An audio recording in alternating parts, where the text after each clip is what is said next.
తెలంగాణ రాదనుకున్న సమయంలో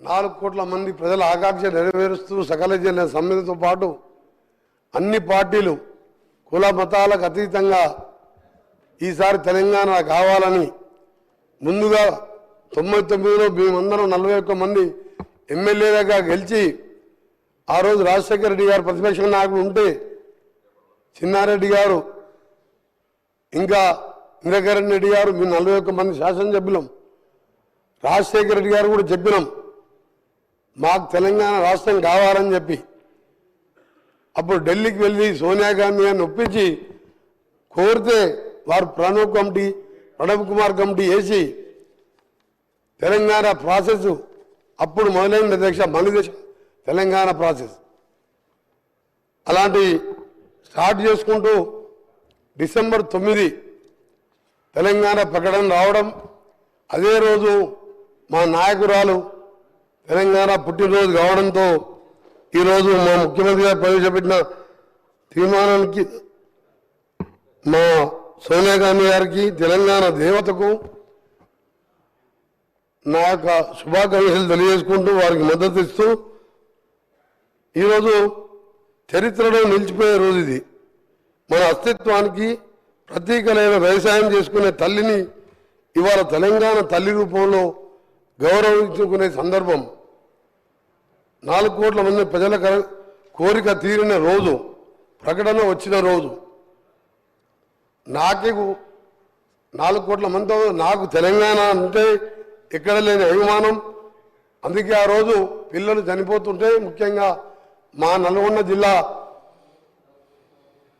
శ్రీకాంతాచారి మా ముద్దుబిడ్డ ఎల్బీనగర్ చౌరస్తాలో కాల్చుకొని జై తెలంగాణ అనుకుంటూ మంటలల్లో అమ్మ అమ్మ అని అనుకుంటా జై తెలంగాణ అనుకుంటూ పోలీస్ వ్యాన్లో హాస్పిటల్కి వెళ్ళి 4 రోజులు మృత్యుతో పోరాటం చేసి మరణించిన సందర్భంలో పిల్లలు చావకూడదని ఒకే ఉద్దేశంతో మనం కొట్టాలని మన నాయకురాల్ని ఒప్పియాలని నేను కూడా 3 సంవత్సరాల మంత్రి పదవి వదిలిపెట్టి ఆమరణ నిరాశ చేయడంతో పాటు మా గౌరవ ఎంపీలు సొంత పార్టీ ఎంపీలను కూడా వారు పోరాటం చేస్తే పార్లమెంట్కి వెళ్ళి సస్పెండ్ చేయడం జరిగింది ఆ తర్వాత తెలంగాణ ఏర్పడడం తెలంగాణ వచ్చిన తర్వాత అక్కడ కూర్చున్న ముఖ్యమంత్రి స్వయంగా 14 మంది కుటుంబ సభ్యులతో మా నాయకురాలు పోయి కలిసి కుటుంబ సరంగా ఫోటోలు దిగి తెలంగాణ దేవత అని చెప్పడం ఇదే కుర్చీలో కూర్చొని మేము ఇక్కడ కూర్చున్నాం 2014లో వారు సరే 1,00,000 అబద్ధాలు చెప్పిండా 200 లక్షల అబద్ధాలు చెప్పిండా ఆ అధికారం వచ్చింది అక్కడ కూర్చున్నాడు మేము ఇక్కడ కూర్చొని మొదటి సభలో ఎవరు ఒప్పుకున్నా ఒప్పుకోకపోయినా సోనియా గాంధీ లేకుంటే ఈ జన్మలో కాదా మరో జన్మలో కూడా తెలంగాణ వచ్చేది కాదు ఆమె పుణ్యాన తెలంగాణ వచ్చింది అని చెప్పి సభలో అందరి సమక్షంలో వారు ప్రకటించడం జరిగింది నేను కూడా సభలో ఉన్నాం తెలంగాణ ప్రజలు ఉన్నది మీ రికార్డులో కూడా ఉన్నది ఈరోజు అలాంటి సోనియా గాంధీ పుట్టినరోజుతో పాటు తెలంగాణ అస్తిత్వానికి ప్రతీకలైన ఒక అమ్మ లాంటి తెలంగాణ తల్లిని ఈరోజు ఆవిష్కరించుకుంటూ పోతున్న సందర్భంలో వాళ్ళు ఆ నాయకుడు కనీసం వచ్చి శుభాకాంక్షలు చెప్పేది పోయి బయట పిచ్చి పిచ్చి వేషాలు చేస్తూ ఈరోజు ఇంత పవిత్రమైన రోజు తెలంగాణ ప్రకటించిన రోజు ఇది అందుకే అధ్యక్ష ఈరోజు మీ ద్వారా మరొకసారి ప్రతిపక్ష సభ్యులకు బీజేపీ వారు కానీ సిపిఐ పార్టీ వారి నాయకులకు వారికి కూడా ధన్యవాదాలు తెలియజేసుకుంటూ తెలంగాణ వస్తే అందరం జన్మ ధన్యమైపోయిందిరా మన జీవితాలు బాగుపడతాయి అందరం కూడా బంగారు తెలంగాణ కాకుండా నీళ్లు నిధులు నియామకాలు వస్తాయనుకున్నాం కానీ 10 ఏళ్లలో అది ఏమని రాలే తెలంగాణ తల్లి విగ్రహం ఉండే మేమనుకున్నాం ఈ విగ్రహం చూసిన తర్వాత మా ప్రభుత్వం వచ్చిన తర్వాత మా గౌరవ ముఖ్యమంత్రి గారు తెలంగాణ తల్లి అంటే ఏ చాకలి ఐలమ్మలాగనో మనం ఇంట్లో చూస్తే మన అమ్మలాగనో గ్రామీణ ప్రాంతాల్లో ఉండలే మన అమ్మలాగనో ఉంటుంది అనుకున్నాం కానీ వజ్ర వైఢూర్యాలతో చూసిన తర్వాత మా గౌరవ ముఖ్యమంత్రి గారు మేధావులతో చర్చించి ఒక నిర్ణయం తీసుకొని ఈరోజు మనం తల్లిని చూసేటట్టే అలాంటి విగ్రహాన్ని ఈరోజు ఆవిష్కరించుకోబోతున్నాం. దాన్ని కూడా అవేర్నెస్ చేస్తూ నిన్న ఆ నాయకుని కుమారుడు ఓ టీవీ ఛానల్లో మాట్లాడుతూ నెక్లెస్లు డైమండ్లు ఉండొద్దంట, అవి వేసుకపోతానని ఆయన మాటలు. అధ్యక్ష ఒకటే అడుగుతున్నా, తెలంగాణ అంటే మన ఇంతకుముందు చెప్పిన అస్తిత్వానికి గ్రామీణ పరిస్థితులకు చూడంగానే ఉట్టిపడేలా ఉండాలని చెప్పి ఒక మంచి కార్యక్రమం మేధావులతో చర్చించి తీసుకుంటే ఆయన మాట్లాడుతూ ఆయన ఒకటే అడగదలుచుకున్నా, అసలు నీ పార్టీనే కాదు ఏ పార్టీలో తెలంగాణ అనే పదమే లేదు, ఒక కాంగ్రెస్ పార్టీలో తప్ప. మాది తెలంగాణ ప్రదేశ్ కాంగ్రెస్ కమిటీ అంటాం, టీపీసీసీ అంటాం. ఆయన టీఆర్ఎస్ని బీఆర్ఎస్ని చేసుకున్నాడు.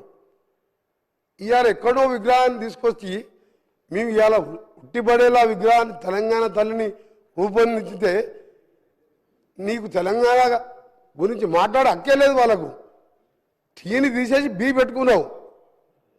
మా పార్టీలో తెలంగాణ పీసీసీ ఉన్నది, టీపీసీసీ అంటాం. అధ్యక్ష అందుకనే మీ అందరికీ చెప్తున్నాం ఒకటే, ఈరోజు సాయంత్రం జరిగే ప్రోగ్రాం మా గౌరవ ముఖ్యమంత్రి గారి ఆదేశం మేరకు మా అధికారులు మంచి ఏర్పాట్లు చేసాను. లక్షలాది మంది మహిళలు వస్తున్నాం. మా ఆర్ఎన్బి శాఖ ద్వారా అన్ని కూడా ఏర్పాట్లు చేస్తున్నాం.